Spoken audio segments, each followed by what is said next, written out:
Bonjour à tous et bienvenue pour une nouvelle vidéo. Aujourd'hui, je vais aborder donc le thème des partenariats privés, sponsoring et mécénat et notamment le fameux débat, est-ce qu'il vaut mieux avoir un gros partenaire ou 10 petits partenaires? Pour ceux qui ne connaissent pas, moi je m'appelle Clément, je suis donc le créateur d'Optimasso. C'est un organisme de formation qui aide les associations à diversifier les ressources économiques. En gros, je forme donc les salariés et les bénévoles à mettre en place des partenariats privés, à mettre en place de merchandising, remplir leurs subventions publiques, à avoir plus d'adhérents. Tout ce qui finalement va toucher aux finances de l'association.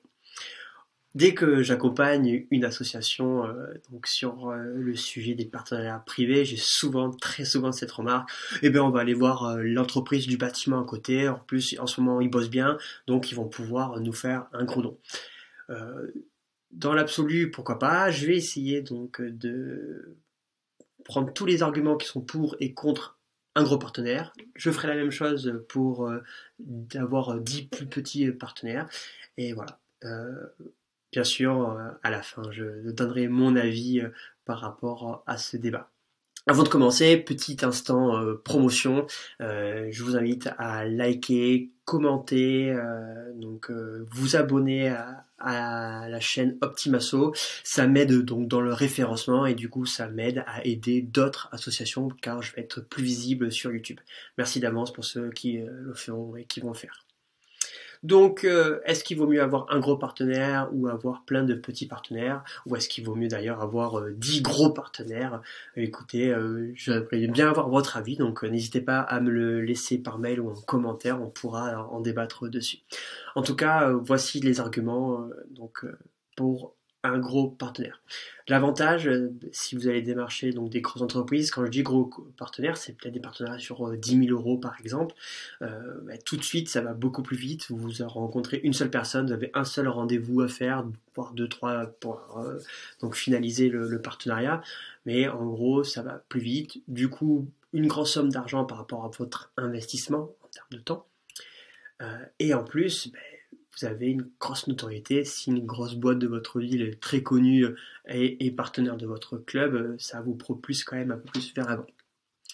Par contre, dès que vous allez faire un événement, dès que vous allez le solliciter en retour, il risque d'être moins présent. On sait que les chefs d'entreprise de ces grosses entreprises sont ultra sollicités et même si vont peut-être essayer de faire l'effort une fois, vous les aurez moins souvent parce qu'ils sont très souvent sollicités. Après, vous êtes beaucoup plus dépendant parce que cette personne-là, donc, elle vous donne 10 000 €. Si elle vous demande d'organiser un événement pour elle, je vous vois mal refuser parce que vous risquez de la perdre l'année suivante. Donc, c'est elle qui va un petit peu comme dans l'entreprise quand on a la part majoritaire, elle va un peu décider ou si elle souhaite avoir plus de visibilité, surtout elle aura plus de visibilité et du coup vous risquerez d'être un petit peu bloqué vis-à-vis de ça.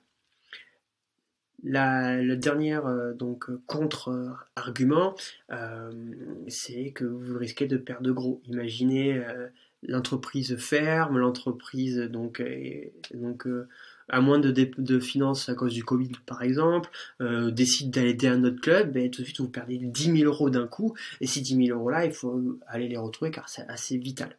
Donc avoir un gros partenaire, d'un côté, vous allez plus vite, vous allez gagner très vite de l'argent et avoir pas mal de notoriété.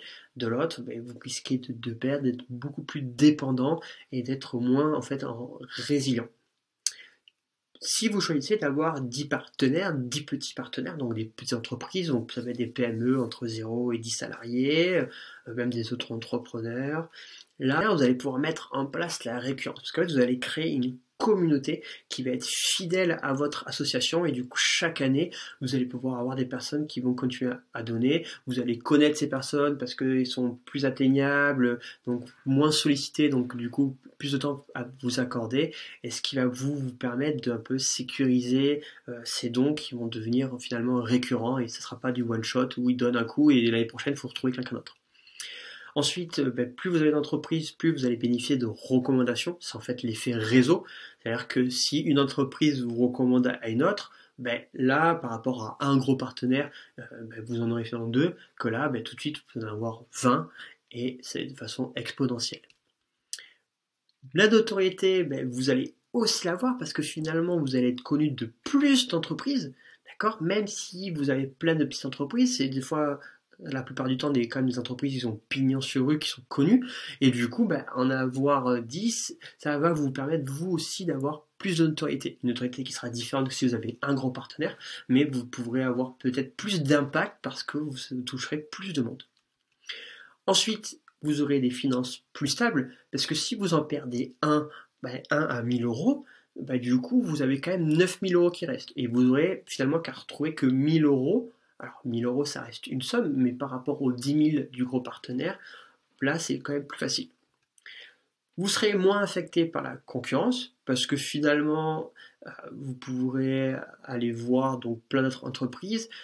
Quand je dis concurrence, c'est par rapport aux autres clubs. Ben, souvent, les autres clubs vont aussi démarcher d'entreprises et quand vous passez, on vous dit ah ben non, désolé, j'ai déjà donné dans tel asso, tel club, etc.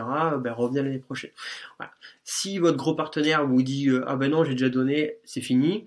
Voilà. Que les 10 petits partenaires, ben peut-être que déjà les 10 petits partenaires pourront donner à plusieurs parce que la somme d'argent n'est pas énorme.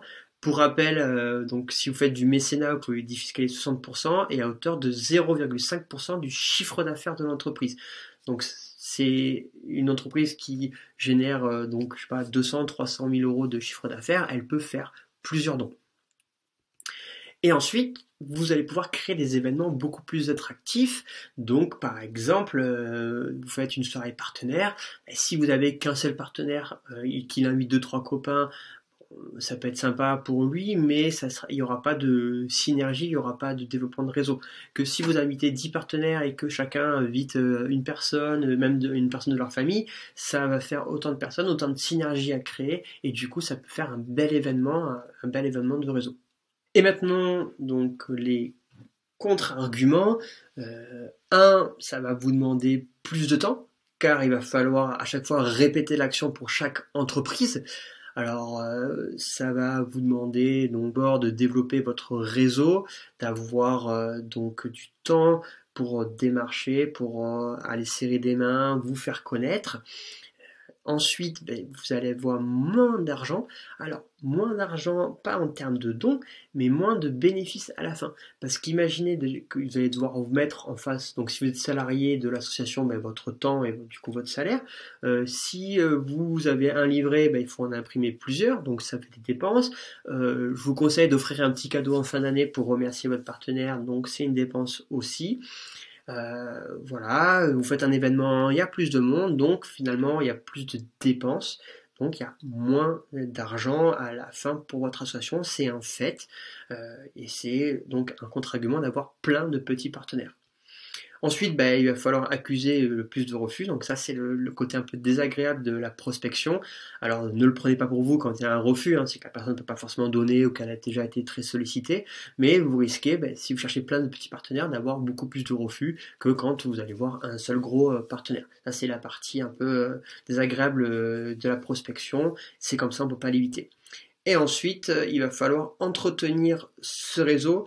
Il va falloir prendre du temps, je reviens par rapport au premier argument, mais ça va être de maintenir le lien, de passer des coups de fil, de passer peut-être boire un café, de les inviter, de les tenir au courant de votre association. Même si avec les réseaux et le côté digital, on peut envoyer un mail groupé, on peut faire une publication sur un groupe Facebook et que tout le monde puisse le voir, il va falloir le mettre en place et du coup, ça va vous demander un peu plus de technique, un peu plus de savoir-faire et du coup aussi un peu plus de temps. Donc c'est pour ça que d'ailleurs, je conseille souvent de ne pas dépasser les 50 par exemple partenaires parce qu'après il va falloir mettre en place des process qui vont vous permettre de pouvoir entretenir ces relations-là. On se rappelle que le but d'avoir des partenaires c'est aussi d'avoir de la récurrence, mais la récurrence ça s'entretient. Voici donc pour moi le débat et les arguments et les contre-arguments que j'ai pu entendre sur un gros partenaire, 10 petits partenaires.